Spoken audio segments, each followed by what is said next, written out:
Vistor's bounty hunters were sent off on a mission to stop Ray, led by Ganto in their ship, the Freysent. Ganto was a skilled pilot and the only one of the team that could fly the Freysent effectively because of his 6 arms. Terry could give it a solid try, but his arms are too short. They were given information by Celeste, who had been scanning the universe for Ray's location. Everything pointed to him being found on a planet called IS-372. As the bounty hunters approached the lava and rock planet, Terry and Vogar looked down upon it nervously while Ganto leisurely continued on. They knew best not to question Ganto's decision-making, let alone Celeste's, but that didn't stop them from doing it internally or sharing looks with each other. They didn't think Ray would be there. When they landed, Ganto said to them in Andromedan that where they were was safe so long as they didn't touch lava. Terry sarcastically retorted, saying that seemed reassuring seeing as the planet was mostly lava, to which Ganto lovingly responded for him to shut up. Vogar voiced his concern that the planet didn't seem like a place Ray would be, and as he spoke his concern, he froze and flinched, closing his eyes. They snapped open, glowing a bluish green. He stared at Ganto. "Hey, Celeste." Ganto looked up at Vogar. "You said Ray was chilling around here? Where is he?" "I regret telling you of this location. I was wrong to send you here. Leave this place. A being is helping Ray in his efforts and you cannot stop him." Celeste warned them. "Oh, is that a challenge?" Ganto turned around quicker than he ever had. "I'll take you up on that. Tell that asshole he can fight me." "I warned you." Celeste boomed and quickly vanished. Vogar breathed in a quick breath and reoriented himself, blinking. Ray appeared behind Ganto, and in an instant Terry and Vogar collapsed to the floor as Ray pointed his remote at Ganto. Ganto attempted to bite Ray's arm, but when he tried, he flinched and stepped back, as his mandibles couldn't pierce an odd invisible shielding around Ray. Ray smiled as the invisible shielding shone with a flash of glistening yellow light, highlighting the body-hugging shield. "Calcurus?" Ganto whispered to himself. "Oh no." A short burst sparked at Ganto's fitted jetpack that launched him over Ray. He dragged Vogar and Terry to the ship. The Sentinel spent his following days thinking and wandering the towns and cities of Imago 5. His palm began to glow blue as the box received a message. He held out his palm and a hologram shone. "Ganto?" he asked. "Attention Sentinel's army!" Ganto yelled his message. The Sentinel assumed it was being broadcast to every member. "Plans to kill Ray have sort of backfired. He's going to attack somewhere. We know where the Calcurus went, by the way. It was him. He made some sort of nanotech shield with it, I think. Where is he?" The Sentinel yelled at the hologram projecting from his palm. "Can all of you guys stop talking so quickly? I'm getting all the army's responses at once. Sentinel, speak if you're seeing this." Ganto yelled. "Where is he?" The Sentinel asked again. "The Pantheon, in the hangar." The hologram shut off. The Sentinel immediately flashed away and appeared in the hangar of the space station. The coattails of Ray's jacket twirled behind him as he spun around to dramatically face the Sentinel. The animated face on Ray's screen smiled wide when his digital eyes met the Sentinel's. "I'm back," Ray taunted the Sentinel. Vax flashed into view next to the Sentinel. Miser appeared from the elevator and ran beside him. A ship landed in the hangar. Out stepped Foxtrot and Agro, armed with a scythe. Vistor came from the elevator next, from below. The Freysent landed in the hangar, skidding across the landing section. The bounty hunters ejected themselves from the ship quickly, landing behind Ray. Ray looked around at the Sentinel's army. "Oh, I see. Should have brought my Calcurus friend, is what you're telling me." "What do you want, Ray?" The Sentinel asked, gritting his teeth. "I want you to feel the pain I feel. I want you to go through what I went through because of you." Ray singled out the Sentinel. "I want you to understand the pain of a broken man. I want the universe to pay for what it did to me." "I already do, Ray. But you don't have to destroy planets and other innocents just to make me feel that way." "It doesn't end there. I want to watch your world burn. I want you to watch it burn." "You have no idea." The Sentinel's fist lit aflame. Vax flared her arms of plasma and stepped 1 foot back. Foxtrot withdrew his rifle. The tip of Agro's scythe glowed a deep purple as it charged to blast. Miser pointed a pistol at Ray. Vistor's eyes glowed a deep red. A glow of purple shone behind Vogar's teeth. Terry's eyes glowed a deep blue. Ganto prepared his sharpened hand spikes. Ray's body shimmered with yellow like some sort of barely visible shield shone around him, hugging his body. "Go ahead. Try to break me. I'm invincible." Ray pointed his remote at the Sentinel. The Sentinel's army rushed him. Vistor and Terry transformed into massive 6-legged beasts. Miser and Foxtrot opened fire. Agro fired a wormhole at Ray with the scythe. Ray pressed a button on the remote that altered the composition of the wormhole, causing it to fade into static before it vanished. Ganto charged at Ray and jumped at him, preparing to stab him with his 6 spear-tipped hands. Ray slapped Ganto out of the way. The yellow glowing shield around him deflected the laser fire of the guns. He walked calmly toward the Sentinel and Vax. Vistor charged at Ray. Ray pointed the remote at him and pressed a button. Vistor stopped in his tracks and writhed around on the ground. Ray continued his calm jaunt over to the Sentinel. The Sentinel and Vax shot a beam of concentrated plasma at Ray. They held the beam together and pushed harder. Ray pressed his remote, pointing it forward, and continued walking. The plasma deflected around him. He approached the Sentinel and punched him in the gut. The Sentinel swung at Ray with his Calcurus arm. Calcurus hit Calcurus and the Sentinel's arm cracked, as did a portion of Ray's shield. Ray stopped, surprised. Vax lifted her arms and a wall of crystal plasma pushed Ray backwards.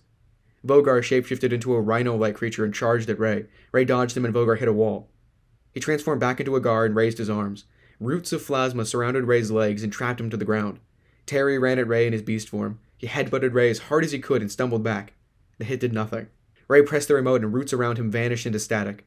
Vistor got back up, flaring his eyes as he scraped his foot across the ground, taunting Ray. Ray held out his arms, inviting challenge. Vistor lowered his head and charged at Ray like a raging bull. Ray dodged to the side and wrapped his arms around Vistor's neck, swinging himself up on his back. He pulled back on the chokehold while also pressing down on the remote. Vistor's eyes dimmed as he plummeted headfirst into the ground, passing out. Ray slid off and held out his hand, knowing that Terry was also running toward him. Terry hit Ray's palm, pushing Ray back. As Ray stumbled, he pressed down on the remote, and Terry fell to the ground, screaming in pain with a low honking sound. Ray pushed himself up from the ground. The Sentinel held out his hands, and a strike of electric plasma bolted onto Ray, covering his armor shielding in electricity. Ray showed no sign of injury. Vax held her arms back, charging a ball of plasma before solidifying it into a flaming rock of crystal and launching it at Ray. The plasma rock shattered on Ray's shielding. Aggro ran at Ray, holding the scythe behind him. He ran past him, swinging at his legs with the blade. The blade hit the Calcurus shield, swung around his leg, launching out of Aggro's grasp. Ray kicked Aggro away. Vogar, on the floor, shook his head to orient himself. He shapeshifted into a snake and slithered over to Ray imperceptibly before approaching him and coiling around him, constricting him, locking him in place. The Sentinel approached Ray again. He punched him in the screen with his Calcurus fist. The shield cracked slightly, as did the Sentinel's false fingers. He punched again and again. Ray just managed to sneak his finger out over the remote and press the button. The Sentinel got one more punch in before being overtaken by the power of the remote. "No!" Vax screamed out. "What do you mean he has help?" The Paradox Master pressed Celeste for answers in the Extraverse. "Who?" "Silence," Time demanded. "He must know," Celeste begged. "We swore an oath that we would never speak of it again," Time growled. "Some things are better left unsaid. For the sake of the broken universe, I think not," Celeste countered. "A universe is hardly an issue," Time argued. "I came from that universe." Life spoke up. "As did I." Death nodded. "It's obviously an important universe," the Paradox Master added.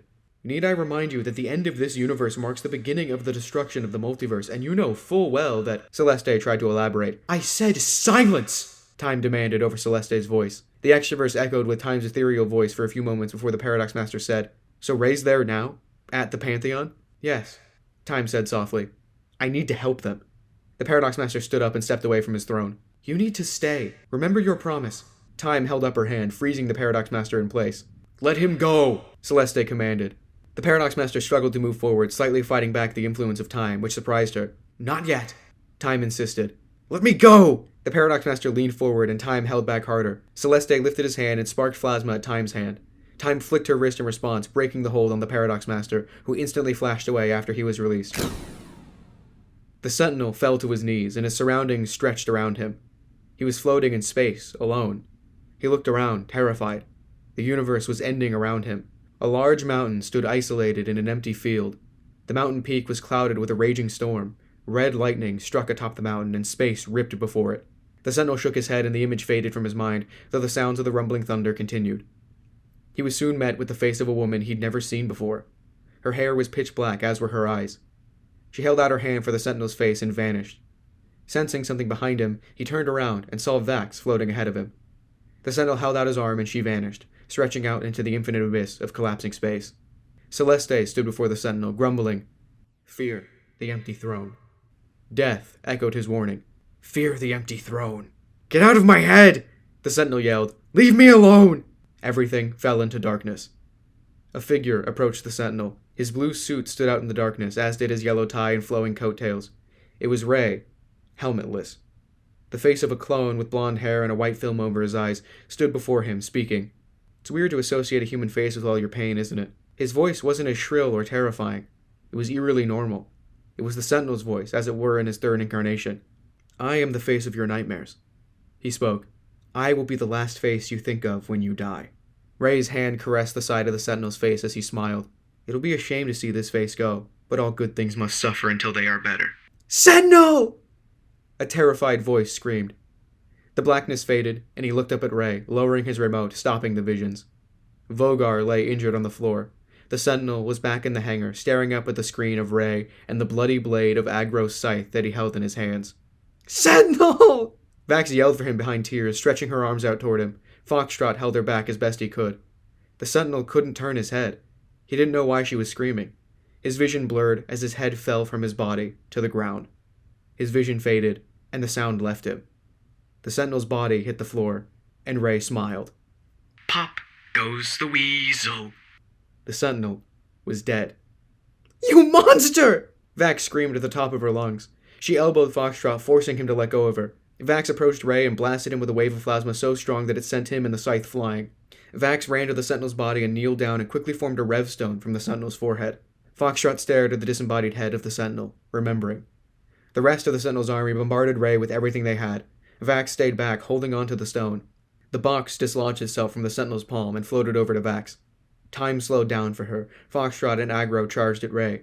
Foxtrot fired away at the weak points in Ray's shield. Aggro jabbed at him with the scythe as he picked it up, trying to burn him with the flaring plasma crystal at its tip. Vax watched as everyone fought as she stood by the Sentinel, helplessly. She looked down at the stone in her hands and out into space.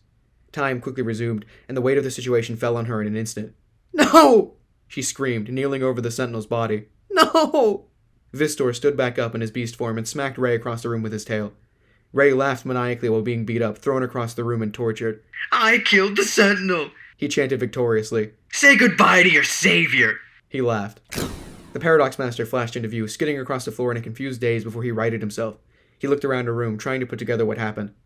"You're late!" Vax stood up and marched toward the Paradox Master. His eyes were locked on the Sentinel's head. "What happened?" "You could have prevented this!" Vax yelled at him. The Paradox Master frantically switched his attention back and forth between the Sentinel's head, his body, and Ray. "What happened?" "He's gone!" The Paradox Master looked at Ray from a distance, and the Sentinel's army fighting him relentlessly. "No," he whispered. He charged at Ray and punched the screen so hard that he flew into a wall. Vax approached Ray and held her hand around his neck. She held him up against the wall. Blood dripped from his helmet down his neck and over Vax's hands. Ray smiled and kneed Vax in the stomach. Vax stumbled back and dropped the Sentinel's rev stone. The stone bounced across the floor, sliding in front of Ganto. "Ganto!" Vax yelled.